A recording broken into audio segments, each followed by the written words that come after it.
Good day, grade 7 students. Welcome to our virtual class. This video is just a recap makeup class, especially for the students who were not able to attend our Google Meet Live virtual class today. So class, before we begin with our lesson, let's have a short recap of the last topics that we have discussed last Thursday. The first one is living in Thai society. So let me just read to you some don'ts of Thai people. First one, don't spit. Next, don't touch or point with your feet. Don't touch a Thai person's head. Don't raise your voice. Don't be overly affectionate in public. Don't get involved with narcotic drugs. Don't collect the coral or shells from their natural habitat. Don't smoke and don't litter on the beach and in public areas. Don't buy counterfeit goods, ivory products, and poach wildlife goods. And the last one, don't swim or dive when you see red beach flags. So these are just some don'ts of Thai people. And because I am one of the foreigners working in Thailand, I must do and follow as Thai people do. Next class, we go to the next topic that we have discussed last Thursday is about religion-based society.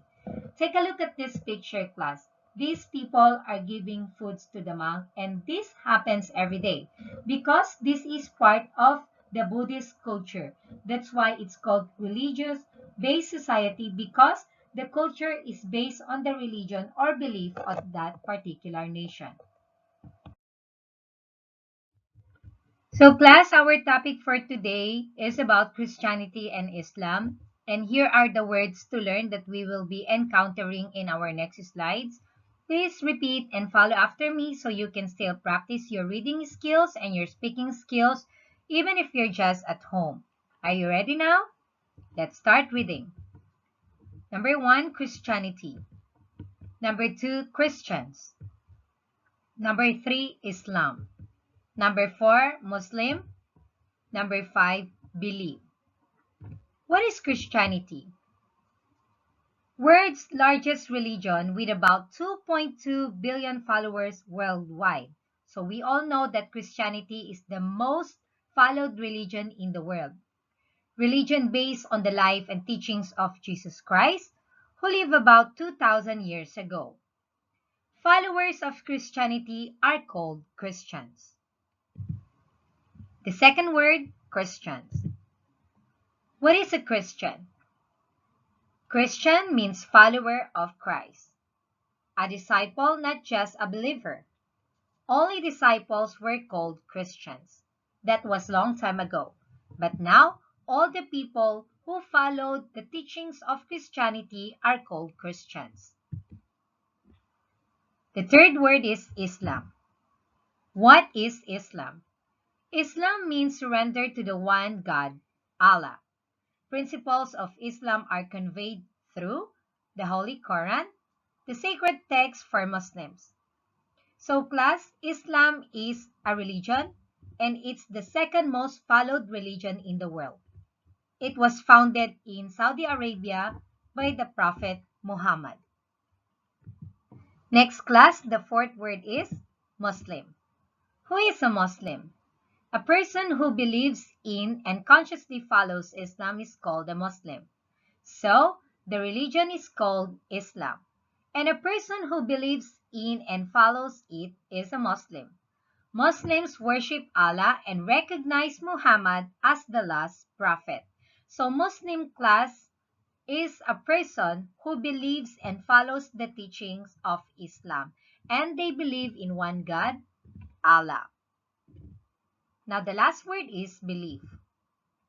Belief is a strong feeling that something or somebody exists or is true. Confidence that something or somebody is good or right. So these are the 5 words to learn that we will be encountering in our next slides. And I hope that you will have an idea of these words when we already go to our proper discussion. Now let's read again the words. Christianity, Christians, Islam, Muslim, belief. Now, class, let us read the objectives of the lesson. So, in this lesson, students will be able to know about Christianity, and of course, students will also be able to know about Islam. So they will be given an idea what Christianity is and what Islam is. So please do watch the entire video so you will understand and know more about these religions. Okay, class, so here are the names of the students in 7A who did not yet do PL1 and PA2. You know what to do already. And if you are confused on how are you going to answer PA1 and 2, you can always send me a message in my personal line account. And these are also the names of students in grade 7B who did not yet do PA1 and PA2. You already know what to do. I already instructed you what to do, so I hope you will do it as soon as you can.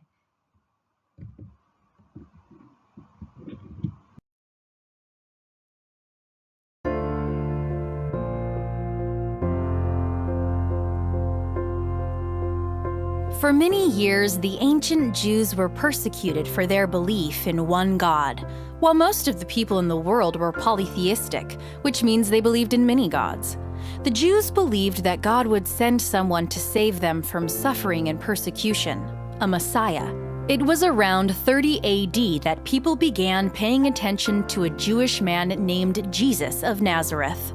While not much is known about Jesus' childhood, as a young adult he worked as a carpenter until he began his ministry, preaching exclusively, teaching, among other things, that he was the Jews' promised Messiah and the Son of God.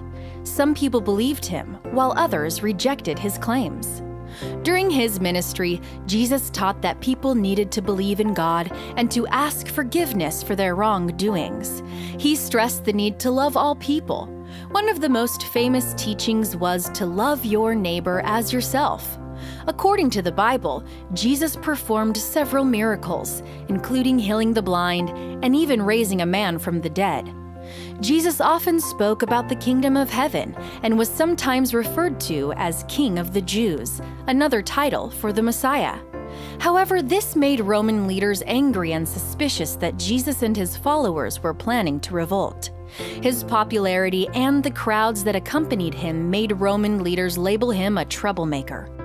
Jewish leaders who rejected his claims were also angry with him and felt he was leading Jews astray. With their support, Jesus was arrested by the Romans and sentenced to death by crucifixion, a particularly long and painful way to die. Christians believe that 3 days after his death, he appeared to several of his disciples or followers, alive and whole, demonstrating his victory over death and proving that he was, indeed, the long-awaited Messiah.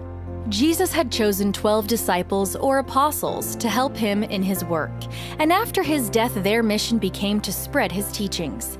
At first, not many people believed their message, but slowly the teachings of Jesus spread far and wide and are still embraced by many today. The name Christ comes from the Greek word Christos, which means Savior or Messiah. Followers of Jesus are known as Christians, and the religion based on Jesus' teachings is known as Christianity. Let us now discuss about Christianity. Everyone, please open your book on page 80. Everything that you see here is the same as your book, so please highlight your book so that you will know the important ones that you are going to read in preparation for your midterm exams. Christianity was founded in Israel by Jesus Christ. Christians believe in one God. Jesus Christ was believed to be the Son of God. The Bible is the holy book of Christians. Christians worship in churches. So let me just explain to you this information briefly.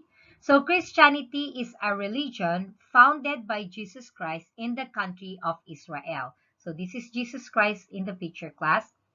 Christians are the followers of Christianity and they believe in one God who is Jesus Christ. Jesus Christ was believed to be the Son of God. Nobody knew what God looks like. The holy book of Christian is called Bible, and Christians worship Jesus Christ in churches.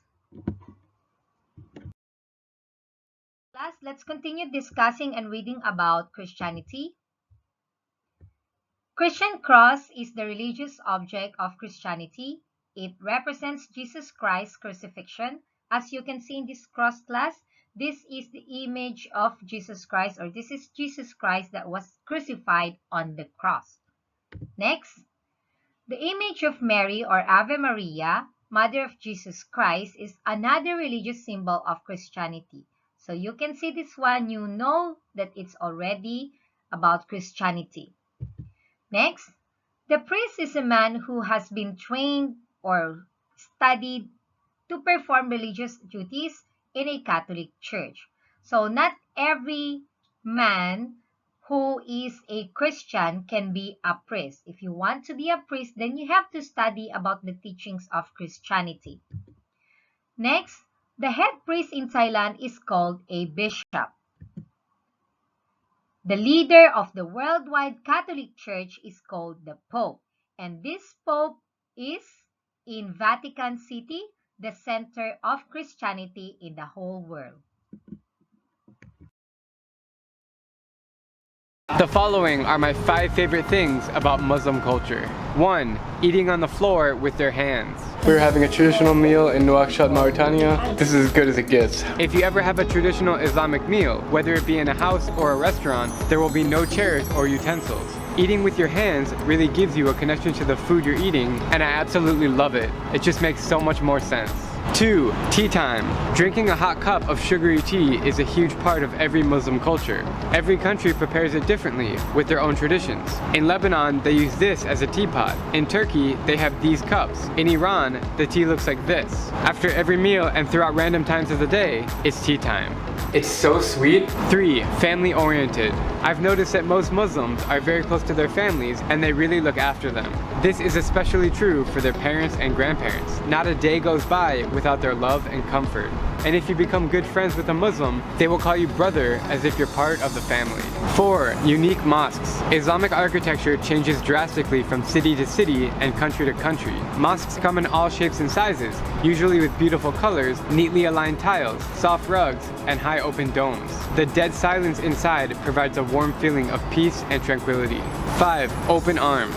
More than any other group of people, Muslims go way over the top in terms of hospitality. I've lost count of how many times I've been invited into homes for tea and coffee and even offered a bed to sleep in. When it comes to food, they will force you to keep eating. If you ask me, it's kind of amazing. 11 of the 40 countries I have left to complete the world are in Muslim territory, and you better believe that I can't wait. Now class, let us study about Islam. Please open your book on page 82, and again, everything that you see in this computer or in your computer, please highlight them because it means these words or information are the important ones.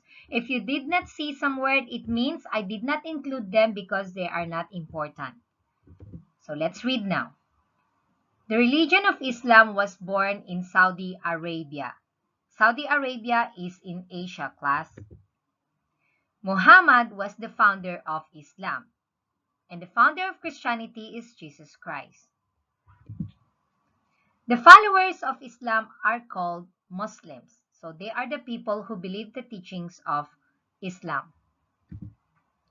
Quran is the holy book of Islam. Christianity has Bible, so Muslim people, they have Quran. They believe in one God. Like Christians, we believe in only one God, that is Jesus Christ.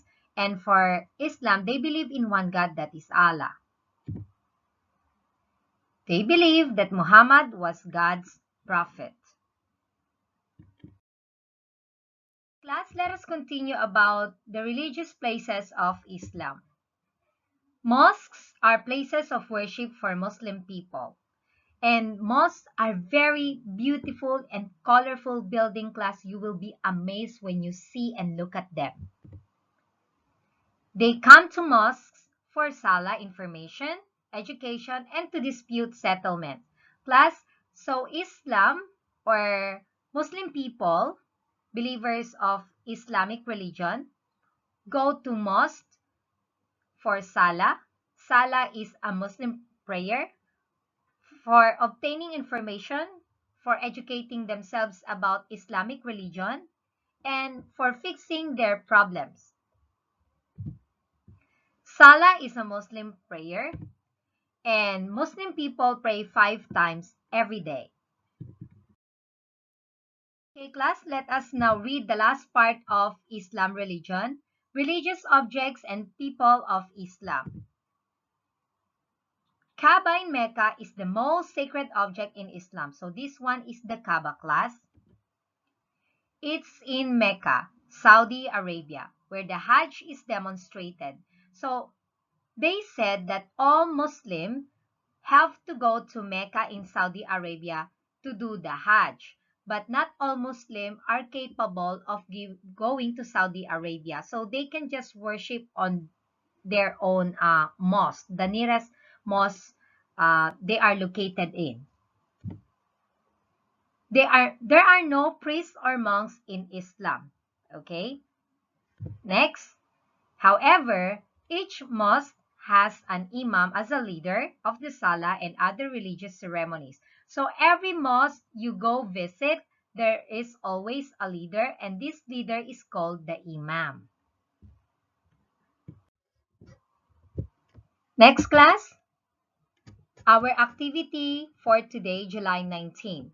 So we now come to the end of our discussion, and to test your understanding about Christianity and Islam, please answer your books on pages 81 and 83.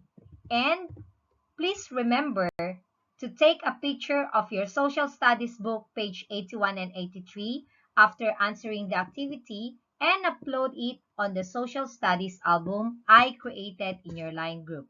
Good luck, and thank you so much. Now come to the end of our discussion. I hope you have learned something about Christianity and Islam. If you have any question about this topic, please send me a message in my personal line account. Don't forget to answer your books on pages 81 and 83. Take a picture of them and upload it in our album in your line group. Thank you very much, and I'll see you again on Thursday in our next virtual class. Stay safe. Goodbye.